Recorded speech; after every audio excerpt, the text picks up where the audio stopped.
so much to talk about in this video right now for tenants and landlords.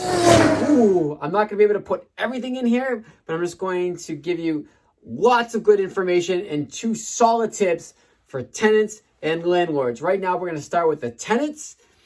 As a tenant right now, as you're renting a house, just stop. Don't do it anymore. Okay? And what I mean by that is, and let me make it clear before I get to my point. I'm a very strong advocate for people that rent. I encourage you to rent a house first, live independently, get the responsibility living on your own, do what you got to do. And also with landlords, I'm a strong advocate for landlord, passive income, everything else. Okay, now let's get to the 2 tips. We'll start with the tenant.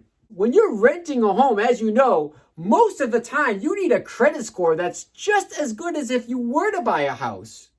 And you need a first, last, and security deposit most of the time when you rent a house, which is equivalent to almost like a down payment on a house. So you may want to rethink renewing your lease and getting the ball rolling and starting the process to owning a home sooner before maybe the interest rates start to go up maybe next year or the year after.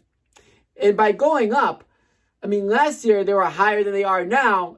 And last year they were like this, which was really good. They're so tiny that you're getting really, really good rates. Really good rates. Where again, you're going to be paying probably less of a monthly mortgage payment than you could be paying right now for your monthly rent. Okay? So that's a tip for you.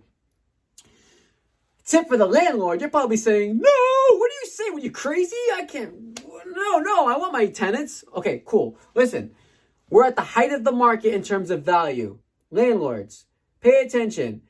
You may want to consider possibly putting your home on the market because what goes up comes down. So we know eventually the market is going to shift and the value of that investment property is going to go down eventually. How much down, we don't know. But we are at the height of the market.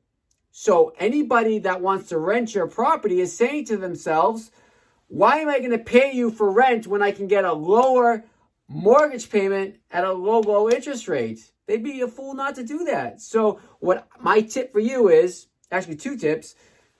You may want to put your home on the market, sell it, cash it in, build your portfolio, lock in at a low interest rate, or wait for the market to shift. Take the cash now and buy your next investment property. Or heck, you might even be able to buy more than one that year because you're making out so well now. Or continue to rent it out for short-term rentals. There's a lot of people right now that are selling their homes but don't have a place that they can move to yet. So their plan B option would be to rent something temporarily, or somebody that's looking to wait for their new home to be built because they bought a new construction home.